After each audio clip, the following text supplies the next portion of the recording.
सभी मित्रों को प्रणाम। जय गुरुदेव जी की। आपके भीतर बैठे परमात्मा को नमस्कार, साधुवाद, वंदन। जय गुरुदेव जी की। मित्रों, आज की सत्संग इस ब्रह्मांड में मनुष्य जीवन की वास्तविकता, मनुष्य जीवन की उत्पत्ति के साथ सबसे महत्वपूर्ण जिसकी भागीदारी होती है वो होती है मातृ शक्ति की। मनुष्य का जीवन नारी के सिवाय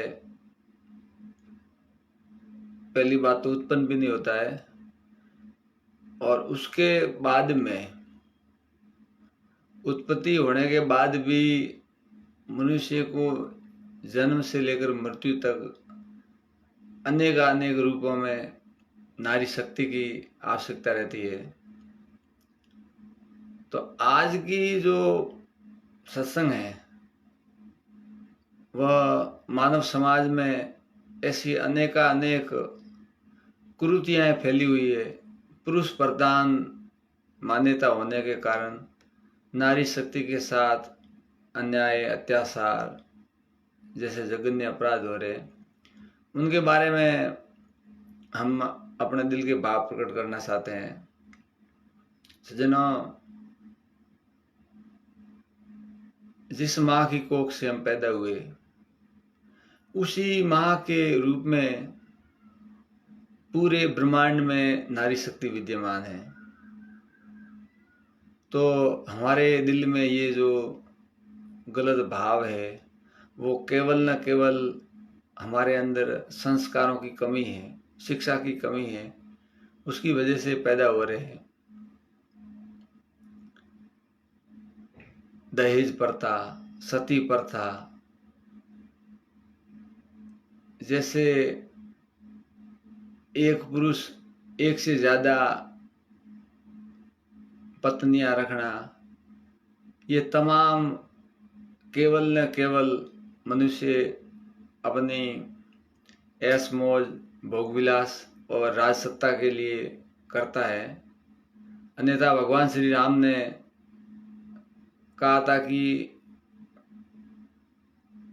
पुरुष जब इस संसार में इस सृष्टि चक्र के योगदान को चलाने में भागीदार बनने के लिए केवल न केवल एक नारी को उसका धर्म परिवर्तन करके धर्म पथ वाहिनी माँ के रूप से स्त्री के रूप में धारण करता है। और मेरा यही संकल्प है कि मेरे जीवन में दूसरी कोई रानी नहीं आएगी, क्योंकि सृष्टि चक्र के योगदान में मुझे केवल एक पत्नी व्रत धारण करने का अधिकार है और वो ही मैं रखूंगा। उसके सिवाय मैं संपूर्ण नारी शक्ति को, मेरे से जो बड़ी है उन्हें माँ के रूप में, और मेरे बराबर के उम्र की है वह बहन के रूप में, और मेरे से जो छोटी है उन्हें बेटी के रूप में ही धारण करूंगा। सज्जनों, ये लक्ष्य हम सब रखते हैं तो दिनों दिन ऐसा कोई दिन नहीं जाता है कि हमारे कानों में आवाज़ नहीं आती है या आंखों से देखने में नहीं आती कि नारी के साथ हत्या, बलात्कार, गैंगरेप, मारपीट ये दिनों दिन बढ़ती जा रही है। नारी के जो अनुपात की जो कमी आ रही है वो भी एक पुरुष प्रधान की वजह से हो रहा है, क्योंकि जिसके घर में बेटी पैदा होती है तो उन्हें बहुत बड़ा दुख होता है कि आखिरकार मैं कैसे करके इसका जीवन सुखी कर सकूंगा। जब हम अपने घर में बेटी होती है तो उन्हें सुखी रखने के लिए कितने बड़े प्रयत्न करते हैं, अच्छे परिवार से लड़का ढूंढते हैं और यथासंभव करके अपनी बेटी को सुखी रखना चाहते हैं, तो संपूर्ण नारी शक्ति वो किसी न किसी की बेटी बहन है ना। तो हम अपनों पे प्रेम और दूसरों पे द्वेष करना ये भाव रखते हैं। इसका मुख्य कारण है अपने अंदर अज्ञानता की कमी, अविवेक है, अज्ञान है, मूर्खता है, जिसके कारण अपना और पराया मानते हैं। ऐसा न करके धर्म पथ वाहिनी, जीवन संगिनी, भार्या, धर्म पत्नी का जो रिश्ता है वो हम एक, वैसे 8 प्रकार से शास्त्रों में विवाह का वर्णन बताया हुआ है, लेकिन ज़्यादातर मानव सभ्यता में हम एक ही प्रकार से अग्नि साक्षी होकर विवाह करते हैं। उसके सिवाय भी और कई विवाह होते हैं, लेकिन जो कानूनन सामाजिक मर्यादा के साथ, जिसके साथ हम परिणय सूत्र में बंधते हैं, तो उन्हें भी मर्यादा के साथ रहते हुए, जीवन का मुख्य भागीदार समझते हुए उनका हमेशा साथ दे और उनसे साथ ले। उसके सिवाय जो भी बहन बेटी है, ये दूसरे जो रिश्ते ताने बाने हैं, ये मनुष्यों के द्वारा एक नारी शक्ति में भ्रम पैदा करने के लिए बनाए हुए हैं। अन्यथा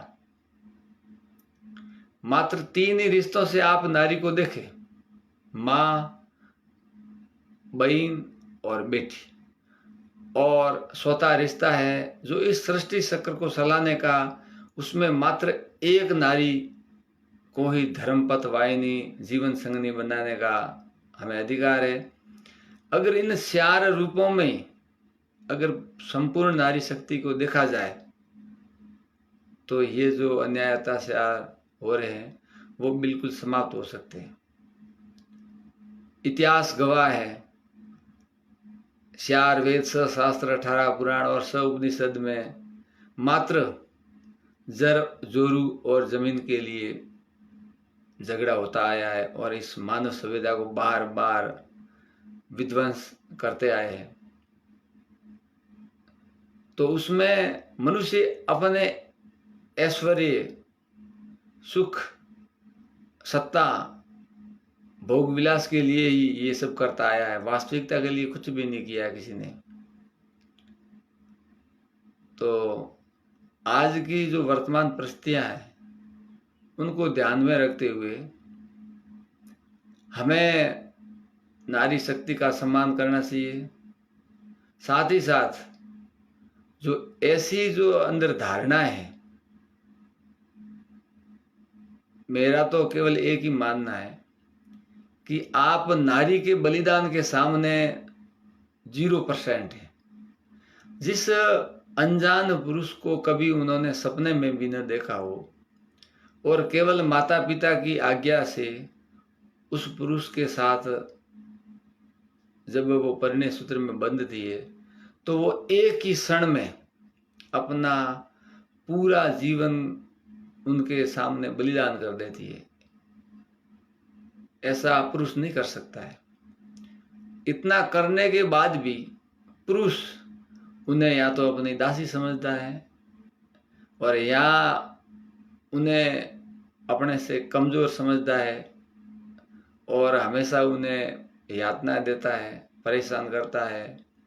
तो ये मनुष्य की सबसे बड़ी भूल है, क्योंकि वो जीवन संगनी है और इस जीवन की नैया को पार कराने में मुख्य उसकी भूमिका रहती है। नारी के बिना नर अधूरा है और नारी नर की खान है। नर की उत्पत्ति नारी के द्वारा ही होती है।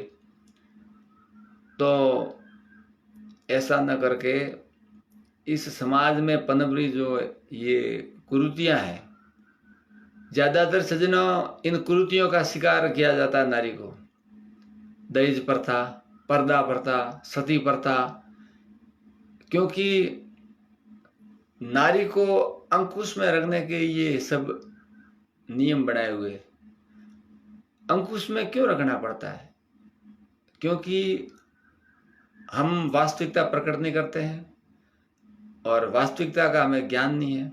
इसीलिए अन्यथा अगर हम उन्हें अपने बराबरी का अधिकार दे देते हैं और ब्रह्मांड में जितनी भी नारी शक्ति है उन्हें मात्र 4 रूपों में ही देखे। 4 में से 3 रूप तो हमेशा के लिए है और उनको एक बार स्वीकार करने के बाद में मात्र 3 रिश्ते रहते हैं, माँ, बहन और बेटी। तो फिर ये तमाम बातें हैं वो बिल्कुल समाप्त हो सकती है।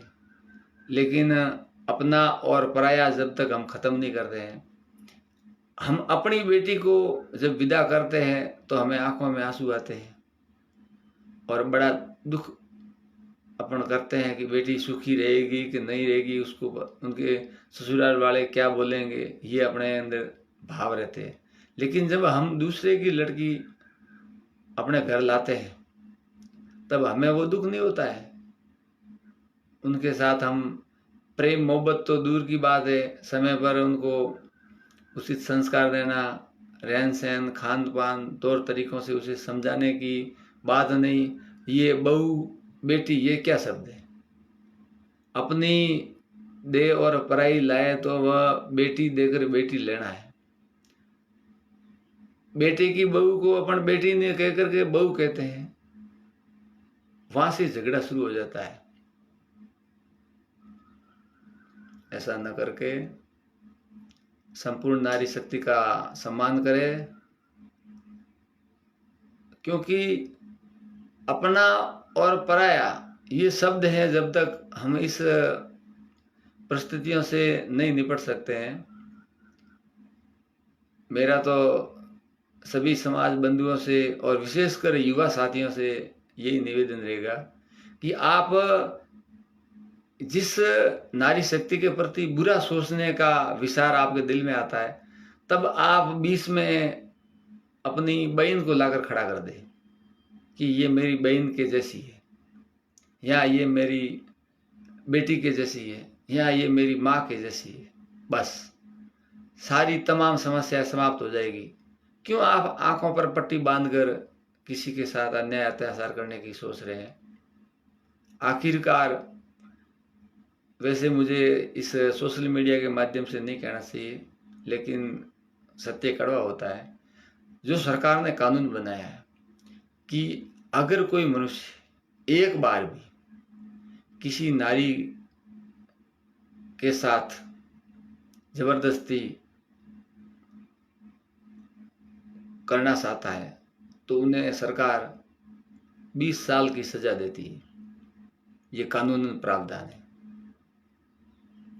तो जब ऐसा कानून प्रावधान है तो क्या वास्तविकता में कानून नहीं है? अपनी धर्म पत्नी के सिवाय किसी नारी शक्ति पर अगर मनुष्य बुरा करता है तो वह कई जन्मों तक नहीं छूट सकता है, लेकिन अगर बुरा सोचता है तो भी वह नरक का भागी है। इसलिए ऐसा न करके संपूर्ण मानव समाज को एक समझते हुए हम सब की बहन बेटी है, उसकी इज्जत को बचाए। और इस मानव समाज में ये जो वर्ण संकर पैदा हो रहे हैं, ऐसी मनुष्य की जो वंश परंपरा है उसमें बदलाव आ रहे हैं, उसका मुख्य कारण क्या है? मुख्य कारण यही है कि हम मर्यादित पुरुष की भांति व्यवहार नहीं करते हैं। और जब मर्यादित पुरुष की भांति हम नारी शक्ति के साथ व्यवहार नहीं करते हैं, तब संस्कार, वर्ण व्यवस्था सब बदल जाते हैं और आखिरकार उसका खामियाजा हमें ही भुगतना पड़ता है। हम बार बार सुनने में आता है कि पुत्र ने पिता को मार दिया, भाई ने भाई को मार दिया। ये क्यों हो रहा है? भाई भाई को भाई कभी नहीं मारता है, पिता को पुत्र कभी नहीं मारता है। इसमें मुख्य वजह यह है कि उसकी नसों में जो खून है वो किसी और का है। अन्यथा भाई भाई पर वार नहीं करता है, बहन भाई पर वार नहीं करती, भाई बहन पर वार नहीं करता है। तो ये सब हम सब की गलती की वजह से हो रहा है। इसलिए मैं ज़्यादा न कहते हुए आप सबसे बार बार हाथ जोड़कर निवेदन करता हूँ कि मानव सभ्यता को सुरक्षित, सुंदर, सुखी जीवन देने के लिए नारी शक्ति का सम्मान करें और अपने मानव समाज को सुरक्षित बनाए। जय गुरुदेव जी की, जय गुरुदेव जी की। आप सबका प्रेम और गुरुदेव की असीम कृपा से आज मेरे दिल में नारी शक्ति के प्रति जो भाव प्रकट हुए, मुझे आशा और पूर्ण विश्वास है कि जो भी सोशल मीडिया के माध्यम से आज की जो गुरुदेव की कृपा की सत्संग है वो ध्यानपूर्वक सुनेंगे और अपने जीवन में धारण करेंगे और नारी शक्ति का सम्मान करेंगे। साथ ही साथ जहाँ भी वो उन्हें मौका मिलेगा तो इस सत्संग को नारी शक्ति के प्रति प्रकट करने की कोशिश करेंगे और इस मानव समाज को एक नया रूप प्रकट करने की प्रेरणा देंगे। जय गुरुदेव जी की। फिर मिलेंगे। धन्यवाद।